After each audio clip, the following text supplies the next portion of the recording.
I'd like to welcome everyone to this panel this afternoon with the Stephen R. Covey Leadership Center in partnership with the Utah Women in Leadership Project, which has recently moved to Utah State University and is housed in the John M. Huntsman School of Business.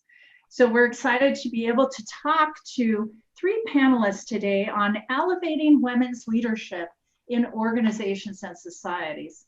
And I have three very good friends on the call, and I am so excited. They were willing actually to drive to Logan to do this panel because they really wanted to, and all of them I know love working with students, men and women, in helping them with their, looking at their future and all of the good stuff that they can do.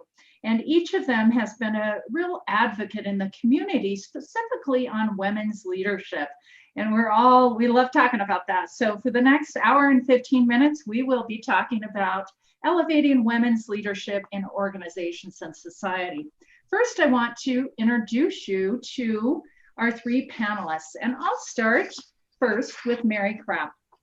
I'm not going to read her whole bio because they're going to have good sections each of a meaty question I'm giving them to help have them talk about what they're doing in their lives. So Mary, she was the founder of, or is the founder of Culinary, which is Utah's largest off-premise catering company and a 21-time winner of Best of State. And Mary has created thousands of impressive events throughout the state for over 20 or 35 years. And she has served so many clients, including celebrities like Oprah Winfrey and Sir Elton John, and two presidents of the United States and hundreds of Fortune 1 or 500 companies. And Mary, I did not know that line about you. I was like, wow, she is cool. I'm glad I know her. And also, this is one new thing. I don't know, maybe I forgot it, but in the 80s and 90s, Mary hosted a cooking show on KBYU TV that established her reputation as a food celebrity in Utah. And that's why so many people know you probably to this day. And I know Mary so much from the work that she is and has been doing in the community, in nonprofits, business networks, and education. And she has been recognized by Utah Business Magazine as one of the Women of the Year and so many others as well. And I have had the delight and the honor to have probably for 10 years, Mary. Probably Mary, 10 years, yeah. Probably, maybe since I've been at when I was at UVU, which was 18 years, maybe that long. I think about 15. I think about 15 okay. years, Susan. Yeah. Thank you so much. So Mary has wonderful, I've had her speak at many things and wonderful advice. You're going to be excited to hear from her. And then Pat Jones is the CEO of the Women's Leadership Institute. And she was also a co-founder and former president of Dan Jones and Associates. She is an experienced and highly regarded researcher specializing in qualitative research, having conducted hundreds of focus groups throughout the country for a variety of industries. And she also served in the Utah legislature for 14 years, serving in leadership positions in both the House and the Senate for 12 of those years, including serving as the first female leader in either party and in either house. And she as well serves on many boards and commissions in the state of Utah and has through the years and continues to do that as well. Including, are you still on, I'm kind of skipping through this, still on the Board of Regents, correct, Pat? Yes, it's a new name. Which, oh, is that what that is? A new name. And Pat holds a bachelor's degree in communication from the University of Utah. And if you were on earlier, you heard us talk about our grandchildren. And she has 4 children and 11 grandchildren. And Kari Holt-Larson, thank you so much for joining us today. She joined the communications department for Larry H. Miller Sports and Entertainment in July 2017 with a promotion to Vice President of Community and Special Events she is responsible for creating, organizing, and executing events that broaden business, civic, and public engagement of the Utah Jazz and the Larry H. Miller Sports and Entertainment properties. That's a big job, Kari. And I know I run a lot of events, and you do such wonderful work in the community. I think that's so important. She actually joined the Larry H. Miller Group of companies in 2013 and has worked with a variety of entities, including Jazz Basketball Operations, Saxton Horn Communication, and Tour of Utah. And this was news to me. She previously worked for the Utah Olympic Legacy Foundation and the Salt Lake Organizing Committee for the Olympic and Paralympic Winter Games. I did not know that nugget about you. So she graduated from BYU in International Relations with her MBA from the University of Utah. And she has 2 daughters and a husband, Jeremy. So, and Mary, did we say you had 7 grandchildren? I don't know. So now we're caught up. So I think it's important for all of you watching to just know a little bit about their background, but I'm excited to launch into our first question. And this is a loaded question, so with multiple parts. So I would love to have each of you take maybe 3 to 5 minutes, so a little bit longer than some of the other questions. Tell us a little bit about your own journey on becoming a woman leader, your current roles, and what efforts you're involved with in terms of strengthening the impact of Utah girls and women in general. So let's go in the same order that I introduced you. So Mary, would you start, and then Pat, and then Kari for this first question. Thank you. I think about time I was growing up as a child in Iowa, and in a small town of 250 people. I never even dreamed at that point that I would own my own company, that I would be involved in women's leadership. My mom was a stay-at-home mom, and that's what I thought I was going to be. But circumstances put me in a different place, and I had to step up. I had to be something other than I had envisioned my entire life. I felt like I had to kind of recreate myself. And in the process of starting my company and growing my company, I grew my own leadership skills. And every time a challenge was in front of me, it was just a matter of putting your foot up on that step and stepping up to it. I didn't have any choice to step back down. I stepped up every time because I saw that as the place that I could support and be with my family. And then as time grew on, I realized that I did have kind of a natural aptitude for leadership, and particularly now drawn to women leadership. I'm 67, and so there weren't a ton of people in advance of me that served as CEOs and on boards in Utah. And to have that opportunity for me has been kind of amazing. So I'm involved in many things with elevating women in their position and helping their awareness. I do a podcast every week just for that. I just finished my first book, Unbounded, From Sorrow to Summit. And it's all about helping women discover that badass within. And if you don't think you've got one, it's time to start reading my book. I love that, Mary. I love that. And I was hoping you would mention your podcast as well. Just give us the name and so they can search it and find that. You can find on any of the places that you watch a podcast, and it's called Crafting a Meaningful Life. And at this point in time, it's something that I'm still engaged with every day, crafting my own meaningful life. But what I am convinced about is that it doesn't just happen. You don't get to the end of your life and say, wow, I really made a great life, didn't I? You have to really think ahead and craft it and know what your goals are and set them and work on them and do so much self-introspection in order to overcome those fears and the things that are standing in your way. So that's why I started this podcast, was to empower myself and others to live a fearless life. Thank you so much. And I know you have just fabulous guests on, like me, right? Like you. Just one of my guests. Yes. I'm just joking. Pat, I would love to move that question over to you, a little bit about your journey of becoming a women leader and current roles, and just what efforts are you, I know you're leading efforts with the Women's Leadership Institute. So please talk about that. Sure. First of all, I'm impressed that Mary had a cooking show. I could do a microwave show. That would be my speed. So after my foray into business for about 35 years, and then in politics for 14 years, those things kind of collided when I was about 6 years ago, when I was asked by some of our key business leaders in our state to be the CEO of the Women's Leadership Institute.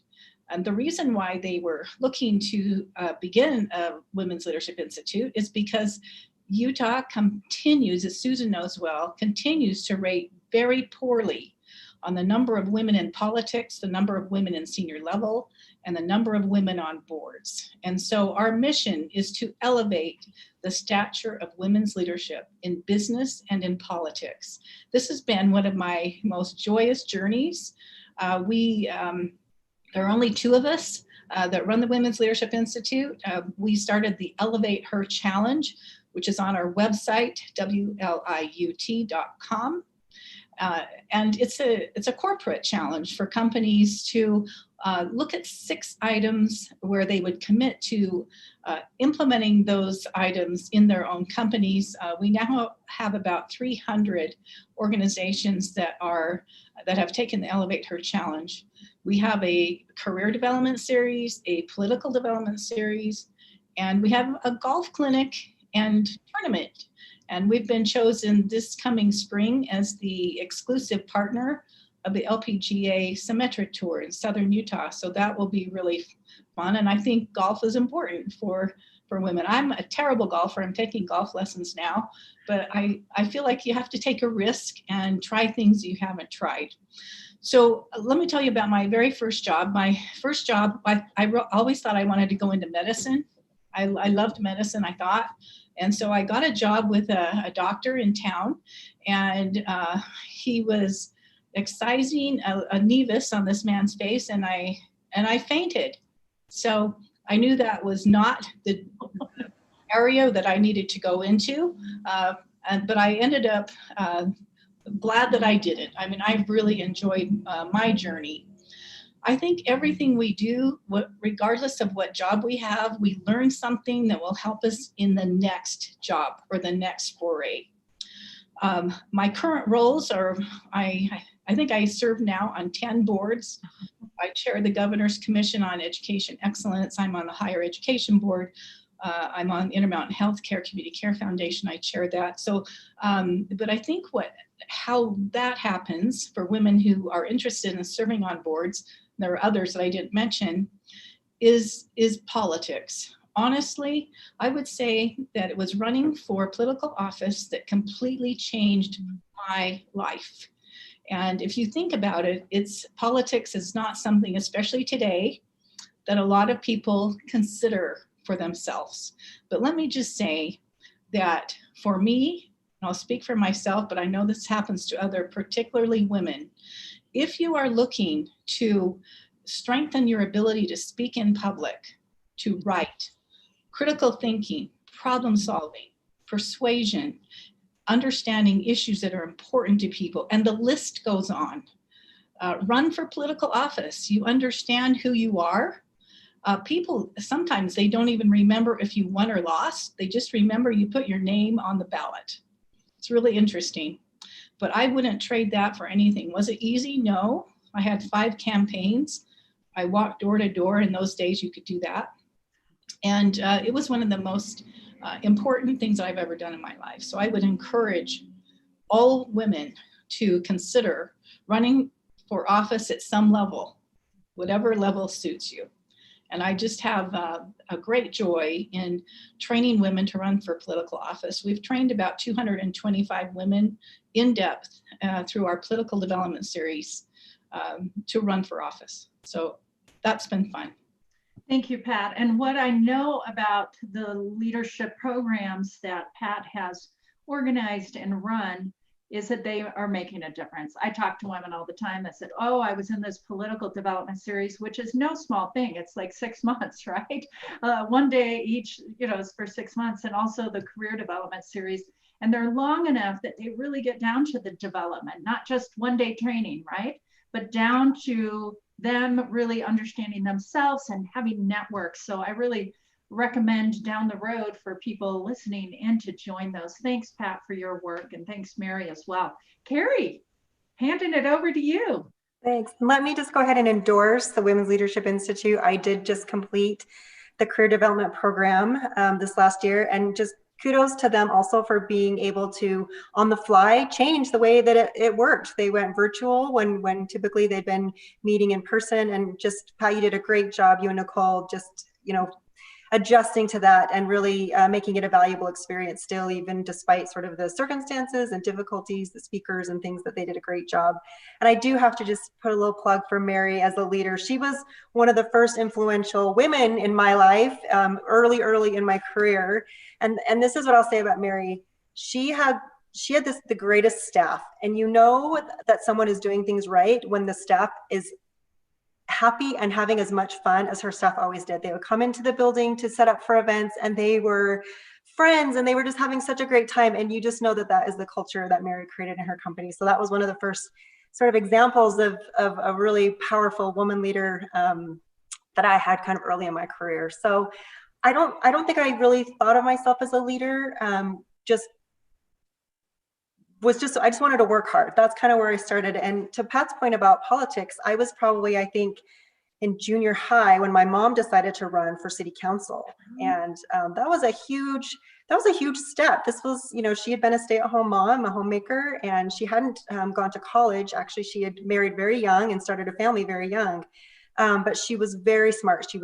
She followed, just consumed information, and she was very, very active civically. She just kept on top of things and tracked things, and was just always paying attention to different issues and really involved. And so she ran for city council. I think she was as surprised maybe as we all were when things went her way, and she won. We just weren't expecting it. We went door to door, we handed out flyers, and then she continued to serve 5 terms actually. So for 20 years she served in the Benevolent City Council, and just watching her commitment and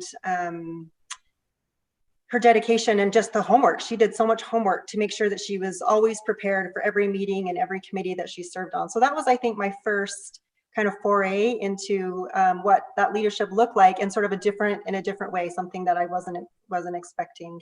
And then just really lucky to be surrounded by really powerful women. My career path is just sort of littered with these just really amazing women. My first job out of college was the Salt Lake Organizing Committee. If that's your first job out of college, then things are going you feel pretty lucky. And I worked for a really amazing woman. She was the executive director of the sport department. She was an Olympian. And so here I was surrounded by all of these really amazing people. And that was my first job out of college, was Kathy. And then just continued as my career developed to just have these really influential women help kind of mold me without even realizing it, that I was learning so much for them, modeling after just the way that they conducted meetings, the way that they communicated.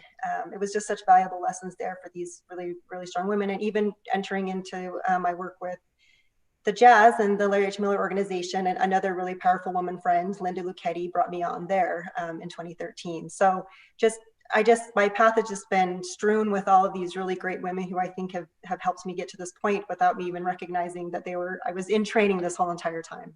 Oh, that's wonderful. Thanks so much for that. So I'm going to ask a couple more questions, and then I'm going to pause a little bit and take some questions from the chat. So if you or those of you listening in, if you have particular questions, just go ahead and put them on the chat. Those will get to me, and we'll pause in a couple of questions and take some on. But I want to ask, so now kind of a few shorter questions, but I want to ask you, and some of you have addressed it, why is each of you so passionate about the topic of elevating women's leadership? Pat, would you start on this one, and then I'll go over to Kari. And I know the answer because you and I have been talking about this for years, but please share to the rest of the listeners. My mother in the 50s it was unusual for women to work outside the home. And my mother was a career woman, and the stories that I would hear, in fact, I went to where she used to work and I saw a picture from 100 years ago for this company.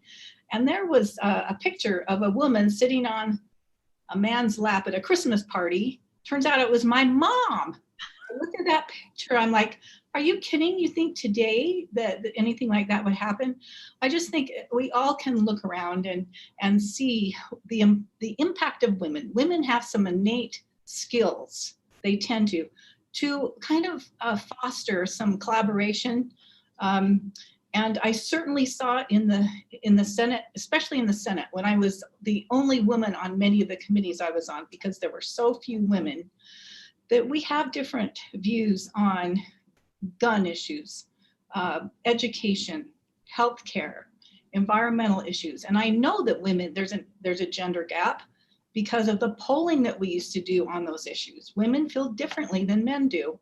And I think it's really important that however we get involved, whether it's in politics or in other ways, that we speak up for the issues that are important to us. Thank you so much. Kari, why are you so passionate about women's leadership and helping elevate girls and women? We partnered on an event this past year specifically for high school girls on this topic.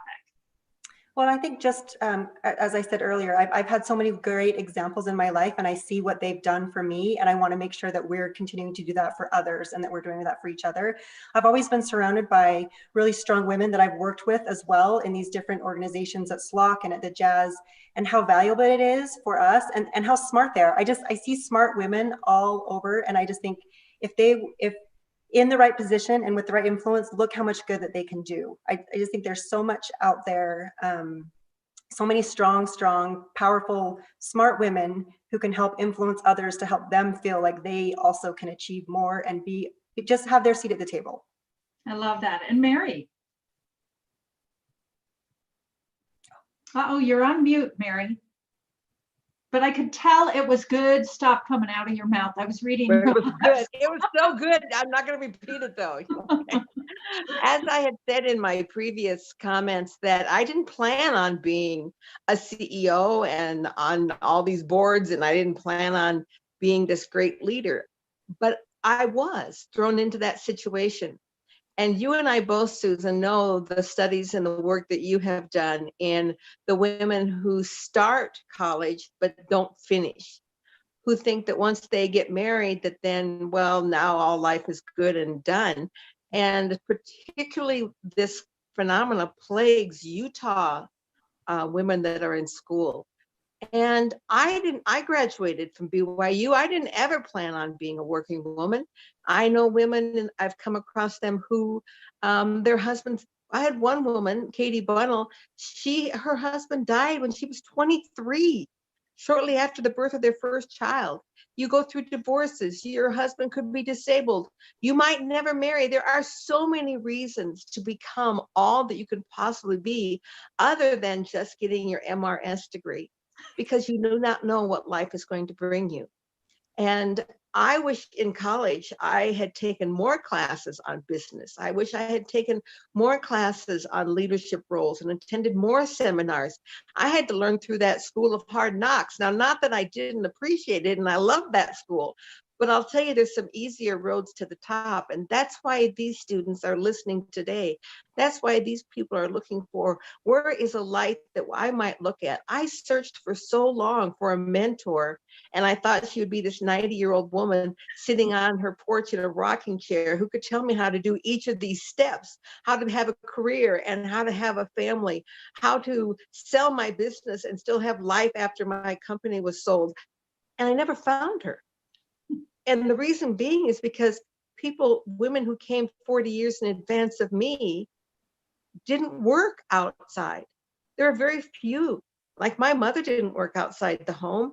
Most of the women who are 90, it wasn't even in their realm. And people now, we have pushed and we have given place that there can be leadership roles for women, and that there's something that we have to offer. I don't want to be a man, but I want to bring what I have to the table. And it's different in so many different ways. And hopefully we've left a wake behind us that's a safer place for women to step into. I love that. A couple quick comments about that is I didn't actually fit into some of the categories you were talking about. I got married. My husband's a good guy. He's still around, but and he makes, he's been able to be the breadwinner. But what I found that surprised me, and it shouldn't have been a surprise, that I was restless, that my mind needed good things to do, and that I felt called to do other things than were in the little box. So so that is one. And then the other thing, you brought up something so important, Mary, and that is in 2 studies I found that the either or mentality is so strong. Pat and I have talked about this before, so strong in the state where people think it's all or nothing.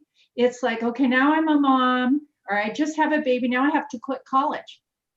Now I'm a mother, so now I really can't run for public office.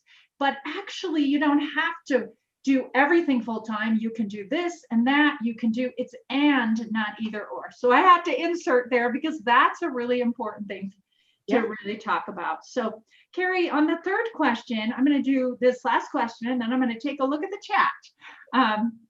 So the 3rd question, so why do you think, and you have all alluded to this, but be more specific, why do you think it's so important for organizations and society, so that's the topic today, to have more women in leadership roles? Sometimes, Kari, sometimes I do. I every couple of weeks I get someone like, it's really not a big deal. Why do you need more women? It's fine if you just have a bunch of men, if they're good men, but it does matter. So I would love to have you talk about why it's important for organizations and society to have more women leaders, women and men. Yeah.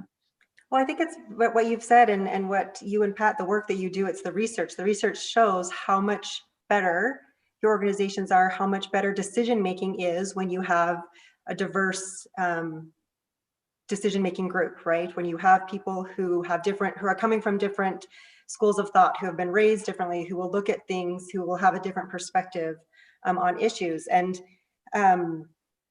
just that variety is going to bring more balance, right? Also to whatever discussion that you're having. I read an interesting article talking about how if there's more women, they feel freer to speak their opinions. If in a group of 5, if only one of them is a woman, that opinion gets lost so much of the time, versus a group of 3 to 4 women, how much stronger and more confident they are going to be to speak out.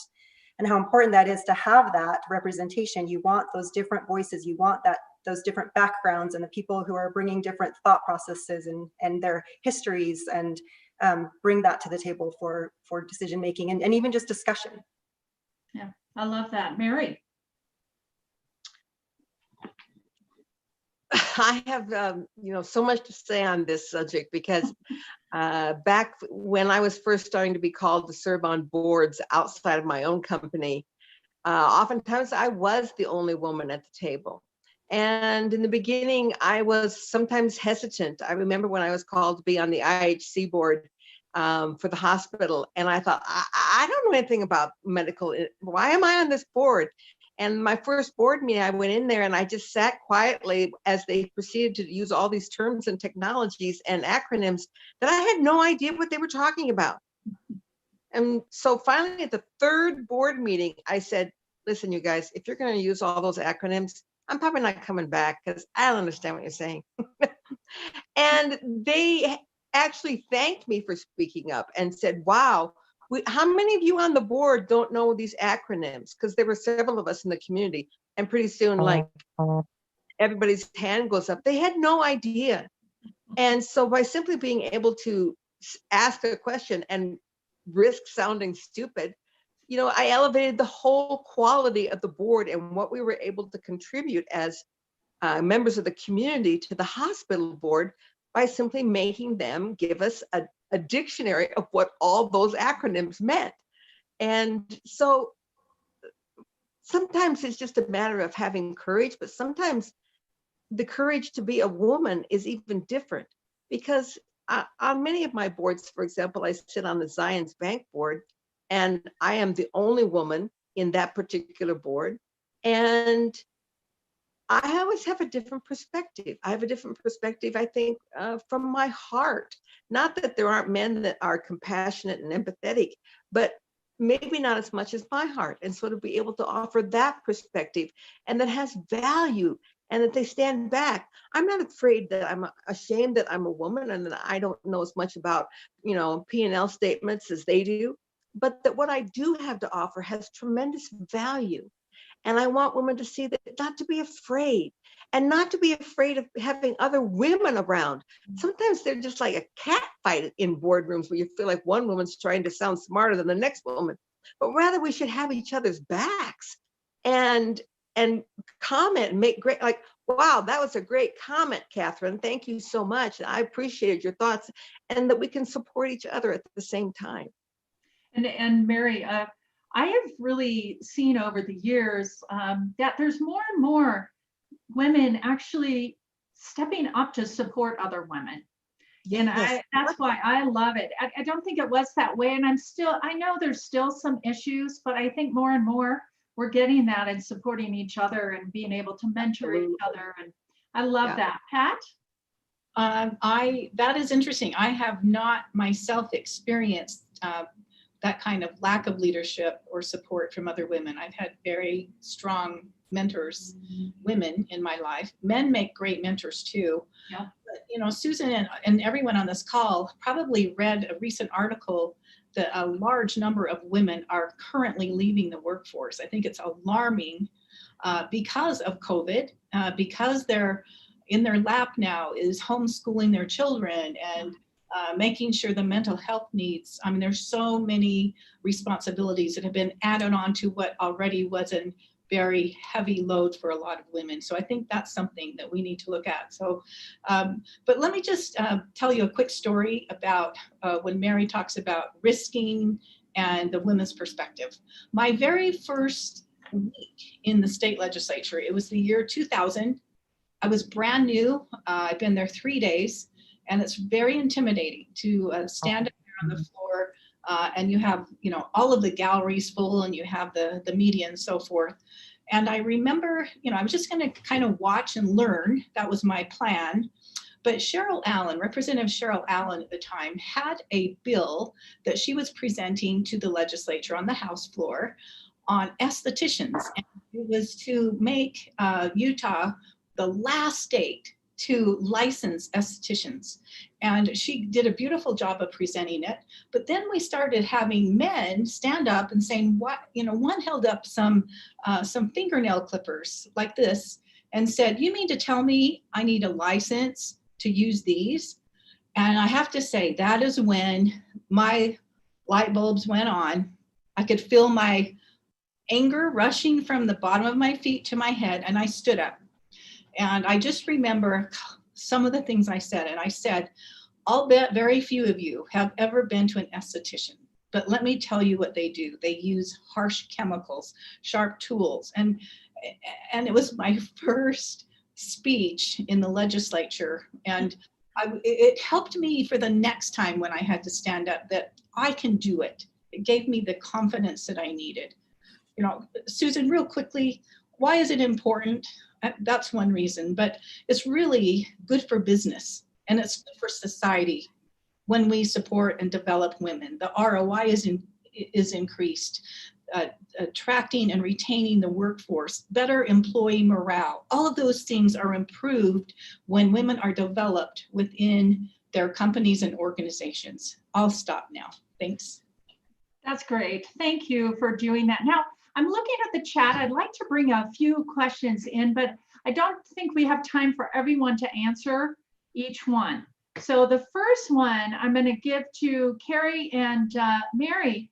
And the second one, Pat, I've heard you speak on that one over and over again. So let me give you, so first, the question is, family to all of us is so important. And it's that question of how do you do that balance? So Mary and Kari, and then Pat, I'll just give you a heads up on the one right after that I'd love you to take. And this was a male. As a male, what can I do to help elevate female leadership? And how do I fulfill this role without taking power away from women? So Pat, if you'd address that. So Mary and Kari, whoever wants to jump in first, go ahead. Well, I can definitely jump in on this one because I think of all the talks and speeches that I have given around the state, that's probably the number one question that we get asked more than anything else is how, as a woman, do you keep a balance in your life between career and having a family? Because it's the thing that's the most important. Of course, it's the most asked question. And I used to give an analogy of a teeter-totter. And I used to said, picture that there's a fulcrum in the center and a teeter-totter. And when you're at work, you, rather than trying to stand in the center and balance yourself, which makes you so stressed out, just walk to one end of the teeter-totter and sit on it and stay there until you're done, and then walk to the other end of the teeter-totter and stay on it until you're done. And you don't have to do this balancing act. And it was such a great story, and it was such a great illustration, but I've changed my mind. As I've gotten older, and as I've looked at this and lived this, I've decided it's not a teeter-totter at all. That life is much more like an orchestra. And you have your violin section, and when they sing, and you have your woodwind section and your brass and the percussion. And sometimes they want to all play at once. And sometimes when you have a good conductor, it sounds beautiful. If your conductor gets lost in the music, then it sounds like chaos. One part of the symphony sings loud at one part, and another time it's another part. And if you can get them to all play together and see your life more as, rather than this side and this side, but as a symphony that is meant to play together. And one might play louder at one time and one might be quieter, but it's a matter of orchestrating your symphony to sing your very best life. Not what someone else thinks it should sound like, but what you think it should sound like. Oh, I love that. Kari, do you have an answer for that as well? Yeah, I think again, that's the question I think that comes out in any type of women's group that I'm ever, involved in or talking to, especially younger women who are on, preparing to have children and starting families, and that's something that weighs on their mind. And I do agree. I think the balance is defined by whatever it is that you need. To Mary's point, like that you have to be the one to determine. I've heard some people say, oh, there is no balance. You can never achieve balance because that means that everything is equal all the time. And what I found for me is that there are times when work absolutely has taken priority, and the family knows that if I'm headlong deep into something, then other things might be neglected, and I don't want to say neglected because I don't think you ever really let anything else go. It's just where you're putting that priority, where the music is playing the loudest, whatever section in your life is calling that needs the most attention. But I definitely think it also ebbs and flows depending on where you are in your life. I remember as a younger mother, it was a lot harder to figure out how am I going to breastfeed this child and still make this meeting that I've got to go to later. And this is before Zoom and everything was virtual, and I had to literally actually show up and be there. Or how was I going to find time to pump milk, do those types of things. So I definitely think that ebbs and flows depending on where you are in your life and where you are in your career. And I will say that I'm fortunate because I've always worked. I've always loved working. It's been part of me. It wasn't something that I had to do. It's something that I've always loved to do. And I'm just really fortunate too that my husband and partner, that we sort of shared equally. It was never like I'm going to bear the brunt of all of the child raising and those types of the homemaking. He was responsible for dinner. He was responsible for kids' schedules. The kids didn't always automatically come to me, that they knew dad was going to know their schedules and dad was going to be able to do and function in that same role, parenting. It's funny because it's a question that's raised to women mostly about work-life balance, but men should be asking themselves the same. Shouldn't men care about having balance between their personal family life and how much they're committed to their work? They're going to want that too. That's something that we should all strive for. Thank you so much, Kari. And one note before I shift over to the question for Pat And that is that we have at the Utah Women in Leadership Project have so many resources. All of you know our resources. And if you are not signed up for our monthly newsletter, it goes out once a month, packed full of research, resources, and events, partnered events, and our events. You can get to our website at utwomen.org. And just some of the things that Kari and Mary have talked about and other things, we have reports on those and infographics and different things. So Pat, I would love to shift over to you. So I do have more and more. Are you seeing that too? Men step forward, even in the last 2-3 years, and say, I want to help advance women. I want to do my part. What do you suggest to people, especially young men and older men, all men, right? How can they better advance women? I am seeing more men. As I mentioned, almost 300 organizations now, most of them led by men, have accepted the Elevate Her Challenge. And I have to say, this work will not go forward like it should without men. You have to have men as allies and advocates of women. It is not exclusionary. A lot of this is helping men and women, especially men though, understand the value of gender diversity. That is the first step I like to take, is helping them understand the bottom line, but also what's happening internally at your organization. Taking the Elevate Her Challenge is a first step. We've trademarked that. There's no cost to accepting it. It's on our website. But it's so important that your employees can see a commitment from the top down, sideways, to elevating women. Men make wonderful mentors and sponsors. It's absolutely critical that you have men and women, helping other people. Today, I would say that one thing you could do is look at your board, look at the percentage of women on your board, on your committees. And if there is a woman, a singular woman, which is often the case, but for all women, make sure they're heard. Women think differently. You may have noticed that. Neuroscience is actually showing that there are differences in our brain, how the neurons are clustered in our brain. And so sometimes it takes women a little longer for those memories in the anterior cortex of our brain to connect. And so whereas sometimes men will wonder, come on, let's get to the point. Why are you having to tell me this backstory first before you come to a conclusion? When in fact, women tend to have to connect those dots and then they come up with wonderful ideas. So Pat, can you just address very quickly before I move on to the next question? We have some male college students. So what can they do to help really advance women, even while they're in college? Oh, I think that's so important, to invite women to have lunch with you, and treat them as your colleagues, your peers. If you go to a ball game or something and don't be afraid to ask them. I know there's some reticence to ask women, especially in some of the cultures of some of our companies, to include women in the golf game or lunch or that sort of thing. But we will not see advancements for women unless that is broken down. And as I mentioned on a panel I was on, some men assume that it's kind of a sexual thing when it's not. And if you're going to lunch alone with a woman, women just don't think that way.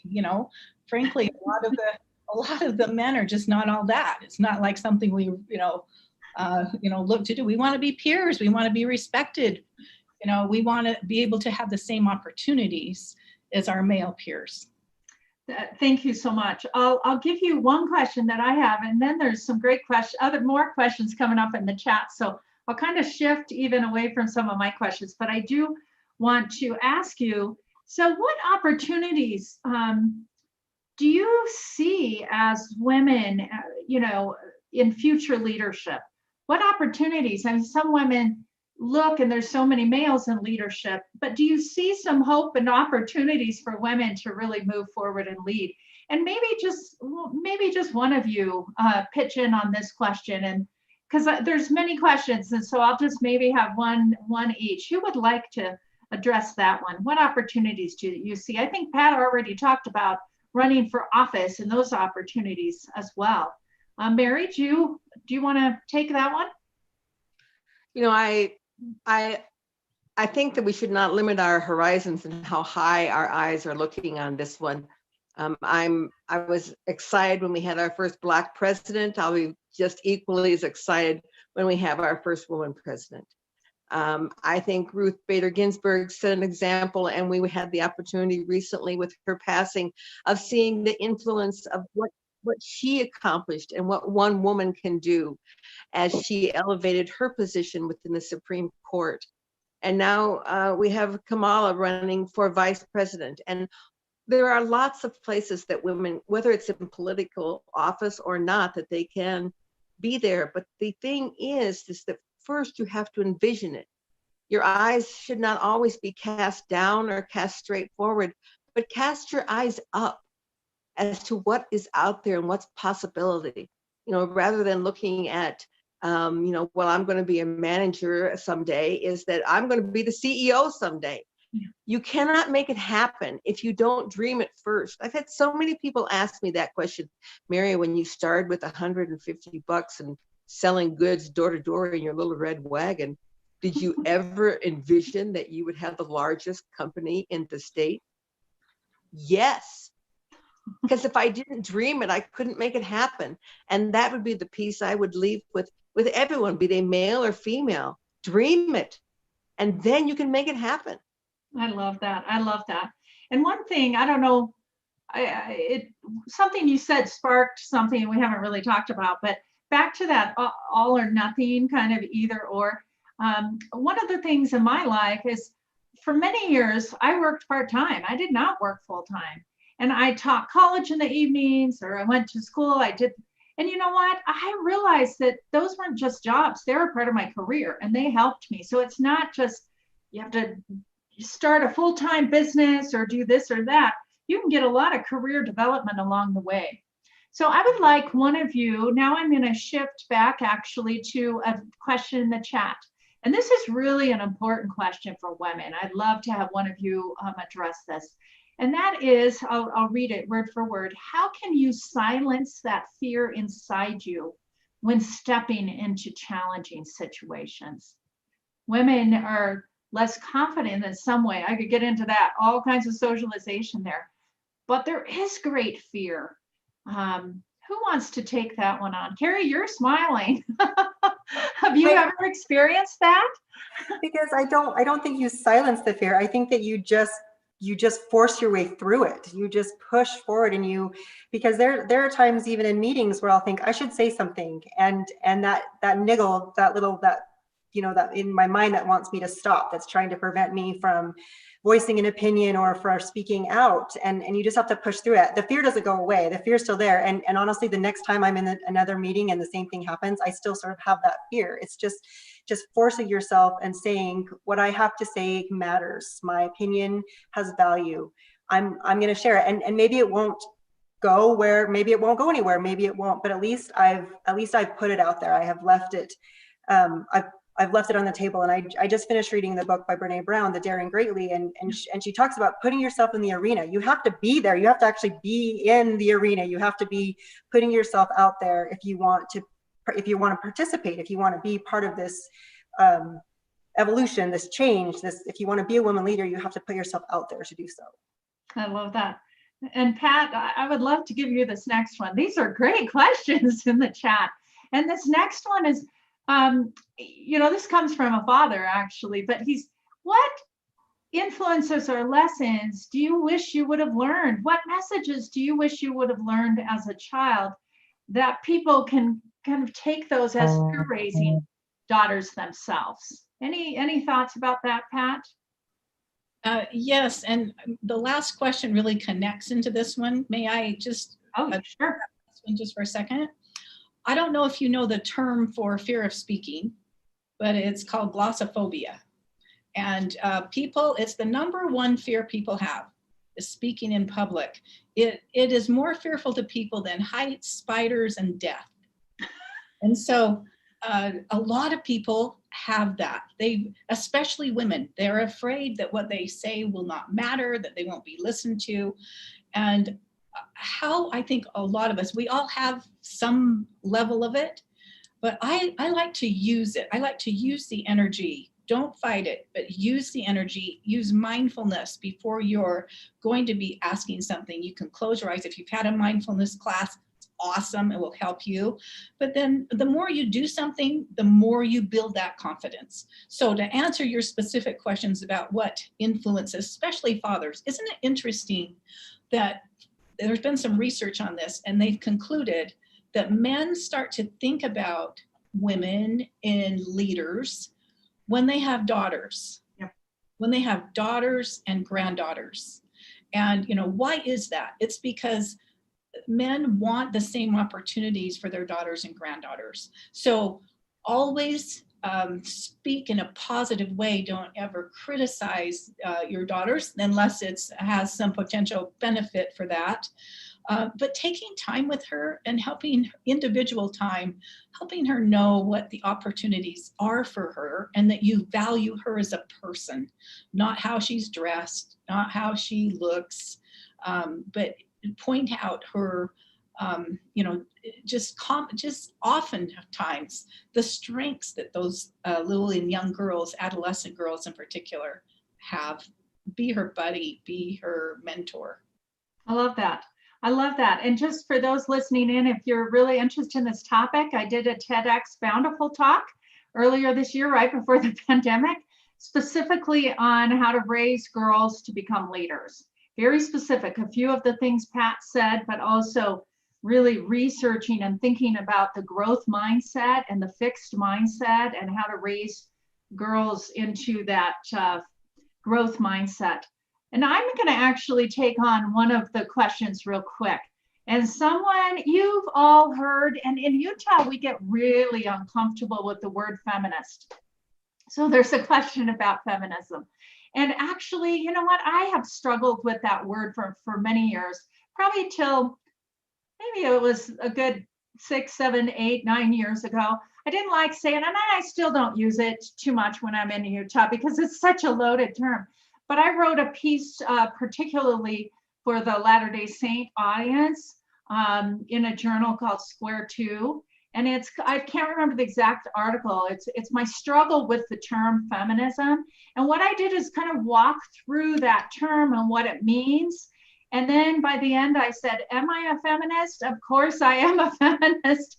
And the term really comes down to, people take it different ways, but it comes down to, if you truly believe that women should be respected along with men, if you truly believe if people work the same jobs, same hours, same stuff that should be paid equally, then you and I are feminists. We think of, it's a continuum kind of, and a lot of times we think of people like yelling and screaming. That's what feminists mean. But I'm a feminist. I don't necessarily yell and scream. I did occasionally with my kids when they were younger, but it looks differently. But I would hope that all people listening here would say they were feminists. You men, my husband says he's a feminist now that he understands what that means, but we want to be respectful of the other people. Any quick comments from anybody, or should we shift to the next question? You good? Okay. Next question. You're all smiling and keeping your mouths closed. So I got the clue. Next question. We don't, although we want to be optimistic and talk about things, we do need to, and the research is clear, if we don't address some challenges and talk about some of those challenges, then we're really not helping the future women leaders of tomorrow, because you can't go in blind, right? And so my question is, what are some of the challenges that really remain today for women and young women, college students, as they develop leadership? I have totally forgotten what order I'm in, so I will let you jump in, whoever would like to jump in and respond to that question. I'll go ahead and go. I think for me, one of the challenges that I've found was this idea of scarcity. And I think we've kind of addressed it earlier, this idea that if there's only going to be one seat at that table for a woman, then what am I going to do to make sure that that seat is me? I think that I've over the last few years, especially I think having these really strong women groups, friendships, and sort of like your work tribes that sort of support you, that you recognize we're all going to succeed together. We want to help lift each other, that what's good for one woman in the workplace advancing is going to be good for all women in the workplace advancing. I think that's one of the challenges that I've had to overcome. Just kind of my mindset of, my mindset 10 years ago was different, where I felt like there was scarcity as far as positions. And I do think that's true in a lot of senses, right? If you look at the numbers, still there are fewer women in leadership positions, or especially in those senior leadership positions. And so that's one of the challenges that I think still remains. And the stronger we are and the more that we support each other as women, the better that's going to become, I think. Yeah. And I speak a lot on the challenges, but I'm not going to explain it. I'm just going to put a word out. And some of you, if you don't like the word feminist, won't like the word sexist either.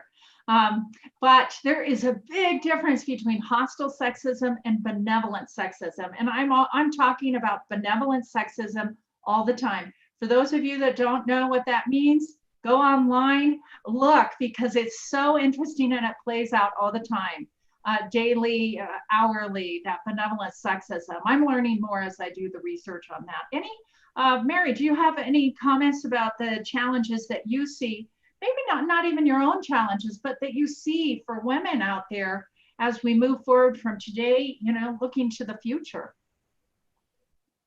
I think particularly in the culture in Utah, we encounter a challenge with the prevalent idea that we need to be perfect.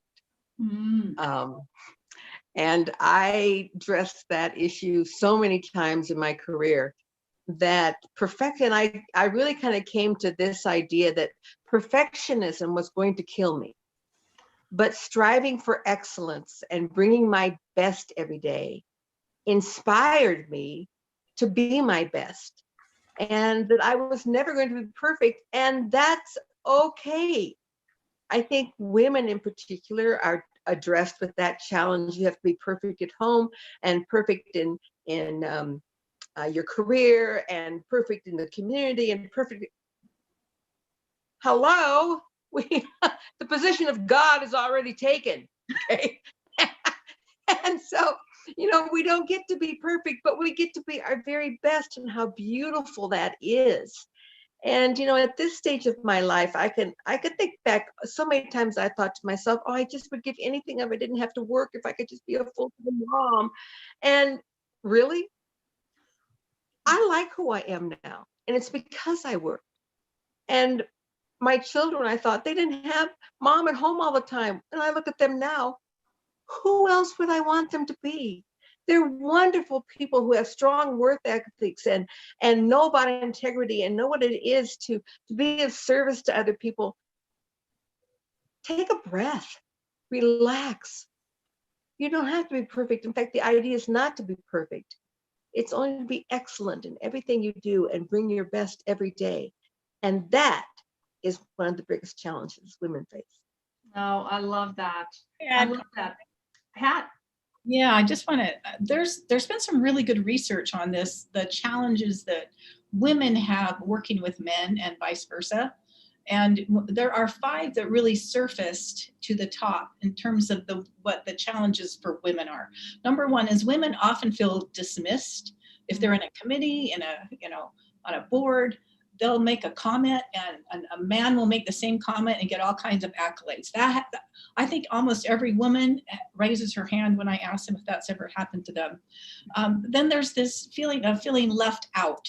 So, the men in the company will go to a ball game, go to a golf tournament, you name it, and they're not included. And a lot of men assume that women have to hurry home and take care of their kids, which many do, and that's absolutely important.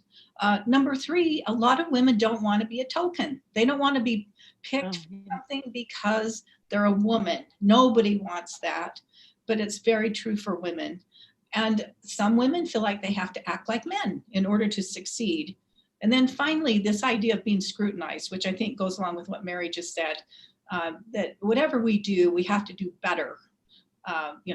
We have to be perfect at things. On the other side of this, the biggest thing that men find is their biggest challenge is they are walking on eggshells today, not knowing what the rules are today because they have changed and they just don't know what to do about that. Those are great. Thank you for all those contributions. I'm going to grab a couple of questions from the chat. Again, some great questions coming in from our students and maybe other folks as well. But I know our students ask lots of questions and it's wonderful. I love, I just finished teaching a block class, a leadership class to Huntsman scholars in the Huntsman School of Business, and they had such great questions. So here's an interesting question. How can introverts, so an introverted woman, so a lot of times people say you can't be a leader unless you're extrovert. And Mary, I think you're extrovert. So maybe you were an introvert early on, but I don't know about the other two. I'm kind of on the line between extrovert and introvert. But can women who are introverts become leaders? Can we learn to be assertive enough? Are there strengths that introverts can capitalize to become women leaders? What does that look like? So any of those, who would like to take that one? I'm watching your faces to see if I can get, Kari, you're smiling again. Do you have anything on that one? Have you worked with, I don't know if you're an introvert or extrovert or. I was bossy as a little one. So maybe that was sort of my foray into leadership. But I think for introvert, I think I was going to say earlier, as much as I've had really, really strong women in my work and my career life, I've also had really strong men, managers and bosses who have really helped elevate me and who've sort of pulled me and kind of given me that push of confidence that I needed. I can think of two different examples of my male bosses who I think maybe sometimes I tend to maybe fall on the side of being a little more introverted at work, trying to be I'm cautious, I guess I should say. I'm cautious, I think, about putting myself out there a little bit at work. And in these two examples, I've had bosses who've sort of pulled me out and said, hey, you're capable of this. You should be doing this. This is something that you should be doing. And that just that little nudge, that little of hey, if he believes in me, if he thinks that I'm going to excel at this, and then when he like outlines it and says, this is something that I think you're capable of, I'm like, yes, I absolutely am capable of this. And I sort of take and run with that. I think that's something that we as leaders can do also, is look for those people who might not be extroverted and putting themselves out there, but help give them that nudge. I know, Susan, you've talked about the tap, someone has to be tapped 3 times in order to sort of gain that confidence. And I think that we can do that for others. And like I said, I've had even in my position now, it was someone going to bat for me. My current manager, Frank, he went to bat for me, and this was a position that didn't even exist before. And I was looking for a change. I was looking for more of a challenge, and he really went to bat for me and said, she can be here. We can create this position in my department. We want to keep her. And I think if we look for those opportunities to help people that way, we can help. That's wonderful. Thank you so much. I would recommend 2 books for anybody that is an introvert or anyone that works with an introvert or is married to an introvert. It's fabulous. It's called Quiet. I don't know if any of you read that, but it's quite powerful on understanding introverts and really gives some good tips towards leadership and how we really need to value introverts a lot. The second book, and Pat's heard me recommend this one quite a bit, and that is a book, I believe it's from 2013, called The Confidence Code. And there's a couple of those books out there, but this one's by Kay and Shipman. Those are the 2 authors, and all kinds of research on confidence and the way, back to some things Pat was saying, the way the brains are a little different between men and women, and just very, very insightful in terms of those things. There's 10 more minutes. We can grab a few more questions, but let's go to one of my questions, that my kind of last main question I want to make sure address, and then if we have time, we'll pop over and get a couple more questions from the chat. So what successful strategies have you seen organizations and communities use to elevate women's leadership? Pat, I know you have the challenge that you do, and there's 6 things in that challenge I remember years ago being in that discussion, fabulous discussion on what things. I would love, first of all, to have you read those. Do you have those in front of you? No, but I can go get them. That would be great. Let me have Kari or Mary maybe start. What successful strategies have you seen organizations and communities use? Specific strategies to elevate women's leadership. Oh, Pat's back. Let's let her go. Okay, Pat. And this is all based on research, actually. Yep, if companies and organizations do all 6 of these things, you will see a huge increase in ROI, better employee morale, the ability to retain and attract good talent. One is to increase the percentage of women in senior leadership. Number 2, increase the retention rate of women at all levels in your organization. Number 3, increase the number of women on your boards. Number 4, monitor pay by gender and close identified gaps. 5, establish or enhance leadership development, mentoring, and sponsorship programs. And number 6, recruit and encourage women to run for political office. Shocking. Pat loves that. And I expect Pat will always say that. And I love when she does say that. So any more thoughts, Pat, just, on any strategies beyond that? Well, it really does have to come from the top down. It has to come from leadership, where there's buy-in from the top down and sideways. And then it becomes part of the culture where every single committee that you have, it's just constantly on the minds of people. And, all kinds of, there's gender diversity, but there's other kinds of diversity. All diversity is good. We need to start seeking it out. Thank you. And either one, Mary or Kari, your thoughts on what organizations can do. Kari, I know the Utah Jazz. I've worked a bit with you all, and I know there's some strategies to go in that direction, specifically foundational strategies of what we call D&I or DEI to do that. Any things you'd like to mention specifically? Yeah, we're doing a lot of work, I think, and unfortunately, I think the NBA has set a great example for that. Our league is Adam Silver himself. When you look at sort of the management and the senior leadership structure that he has around himself, there are these really incredibly powerful women that he's surrounding himself with, that he goes to and relies on. And I think that model is trickling down to the teams as well, and those efforts to really expand that. And again, in sports especially, it's an area where you just assume that it's dominated by males. And so I think that the NBA and the teams themselves, even as far as women coaching and women being referees, that they're seeing that those opportunities are important, and that they're modeling that, and that's something that the teams are sort of taking on as well. And just the commitment. I mean, obviously Gail Miller is an incredible leader in the community. We just feel so fortunate to have her, to be able to hear from her. She spoke to us yesterday. We had a meeting from the Gail Miller Women's Leadership Group.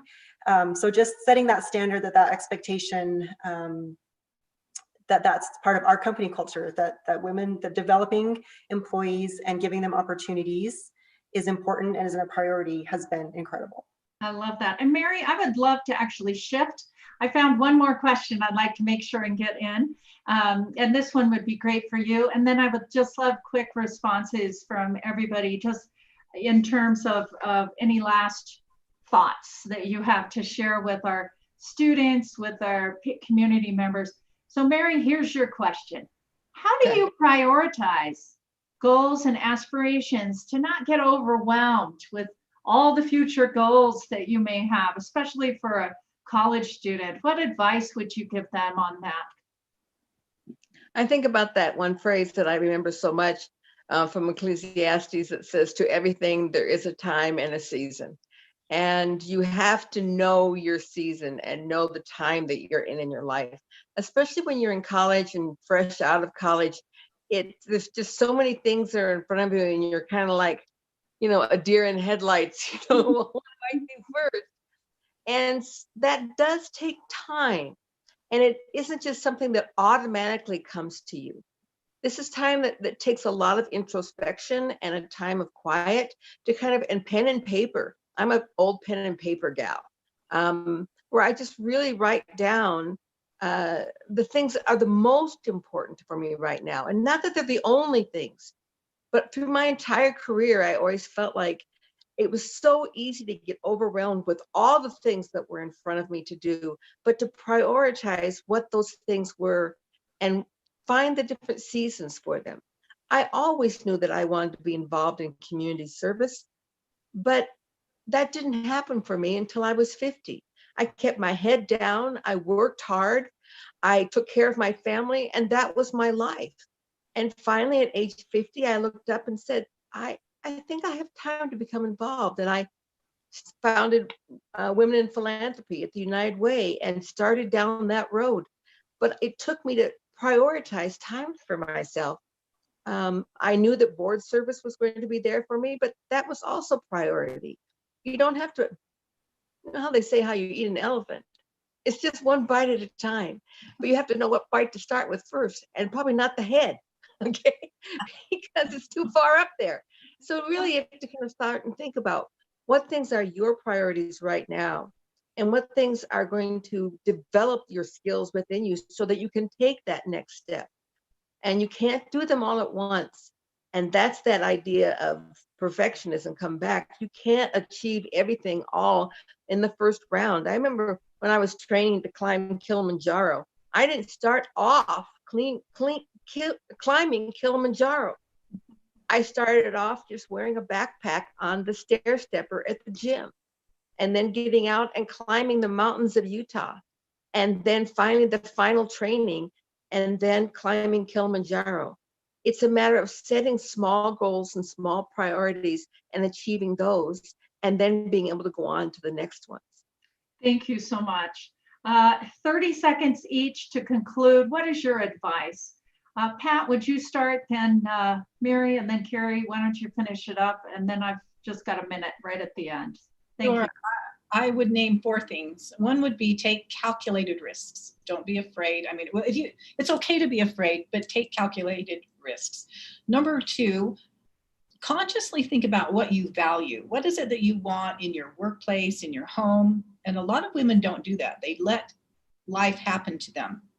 The number one reason women leave the workplace is because they don't feel valued. They don't feel valued. That is the number one reason. And then finally, specify and communicate to your executives. If you work for someone, let them know what you want. Let them know that you're open to new opportunities, and then dig in and try things that you didn't think you could do. Thank you. Mary. I think my response is going to surprise most people, but I think that you have to have a willingness to be vulnerable. That you cannot always just be about a facade of being perfect, and you can't be about a facade of knowing it all and have all the skill sets. You have to be willing to show your vulnerabilities and to be able to say, I don't know as much about that as I would like to. Can you help me with that? Or where can I learn more about that? And be willing to be open and authentic.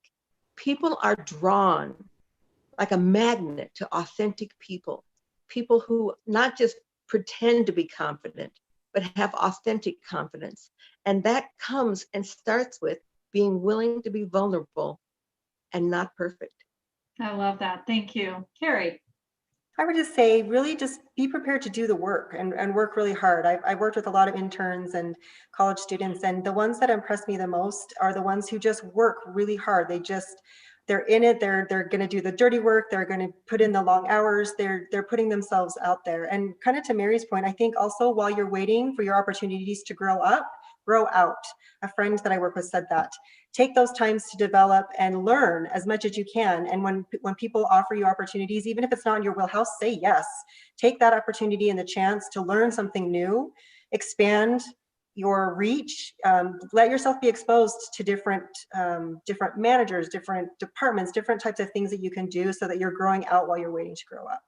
I love that. Kari, Pat, and Mary, thank you so much for being our panelists today. It was a fabulous conversation. And I would also like to thank all of those that have listened in today and those that might be listening in after. We'd like to, on behalf of the Stephen R. Covey Leadership Center in the Huntsman School of Business, and also the Utah Women in Leadership Project. Thank everyone for attending today. And again, if you're interested in seeing our research or getting on our monthly newsletter, utwomen.org is our website. Thanks to everybody.